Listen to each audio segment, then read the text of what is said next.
Alright, so if we're trying to understand how to read, write, and solve any kind of problem that has scientific notation, it kind of helps us understand what actually scientific notation means. And it's just a way of writing numbers if we're using really, really, really big numbers or really, really, really small numbers. So let's take a look, for example, on how we would do this. The way that scientific notation works is you have a number. In this case, the left side is regular notation and the right side is scientific notation. You have a number and then it's multiplied by some power of 10.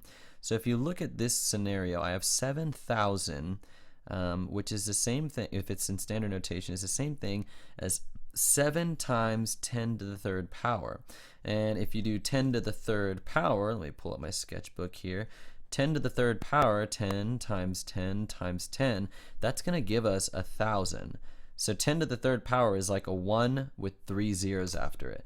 So in this case, 7 times 10 to the third power is like saying 7 times 1,000. 7 times 1,000 is a scientific version of 7,000. So let's see this other example down here. The left side's my standard version. The right side's my scientific notation. This one, I didn't have just one digit with zeros behind it. I had several digits and a couple zeros, and I had 82,300.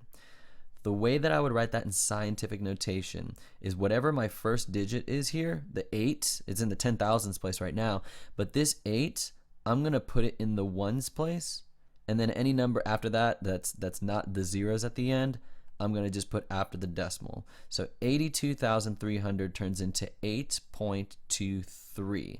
And then this right here, this 10 to the fourth, is telling me how big this number really is. So if I have 8.23 times 10 to the fourth, that's like saying, let's say 10 to the fourth, 10 times 10 times 10 times 10, that gives me 10,000. 8 and 23 hundredths times 10,000 gives me 82,300. A way you can kind of think about this though is if I had 8.23 times 10 to the fourth, I can think of this as 8. I'm going to put my 3 numbers here, and I'm going to move my decimal to the right 4 times. 1, 2, 3, 4. Put my decimal there. And then I have 82,300, which is what I started out with. So let's see if we can understand another example. How would this number be written in scientific notation? See if you can pause the video and try doing it in your notebook paper, and then come back and see if you got it right. So in this case, let's see, this is 3, 6, 9, 12 zeros. Let's do 12 zeros here. What was it? 2, 3, 5 with 12 zeros. 1, 2, 3, 4, 5, 6, 7, 8, 9, 10, 11, 12. Well, I'm going to take my first digit and I'm going to put it right up front. 2, and then I'm going to put a decimal. I'm going to put that in the ones place. And then I just have 3 and 5, and the rest is zeros.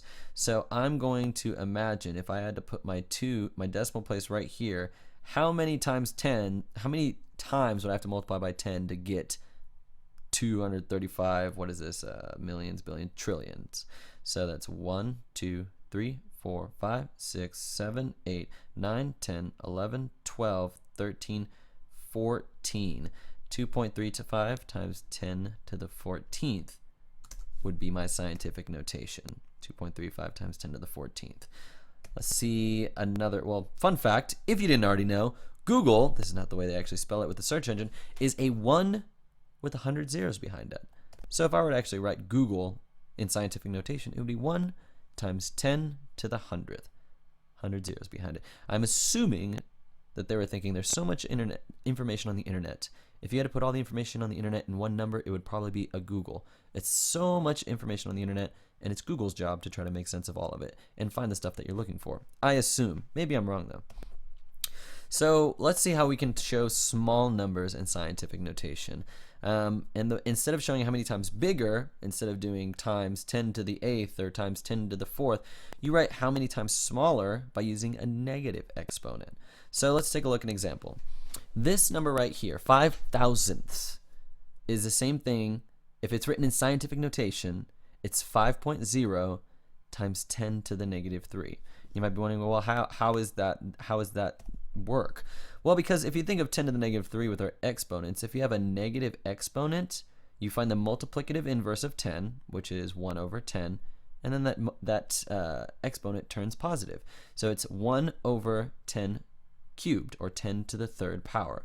5 times 10 to the negative third is the same thing as saying 5 times 1 over 10 to the third power.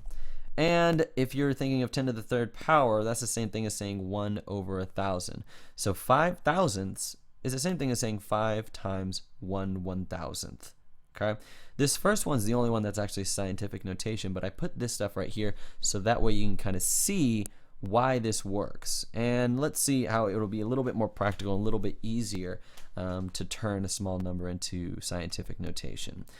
How would this number be written in scientific notation? Well, let's see, we have 1, 2, 3, 4, 5. We have 5 zeros and then 2, 4, 3. If you think you can do this already, try to pause it and do the video. If you really don't have an idea of how to do this yet, just watch my example. So I have 5 zeros. Let's clear this off. I have 5 zeros, 1, 2, 3, 4, 5, and 2, 4, 3. What I'm going to do I'm going to do the same rules. I'm going to put this first number that I have that shows up in the ones place, and the numbers after that in the decimal, after the decimal. So if I put my number here, I'm thinking how many times smaller do I have to multiply by, because it's getting smaller.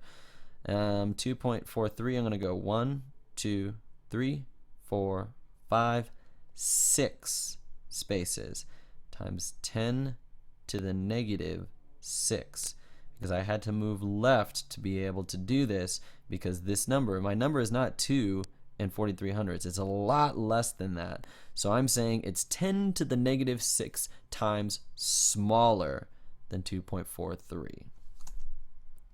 So that's scientific notation. Try doing a few practice problems. Talk to me if it's not making complete sense yet, and then we'll go from there.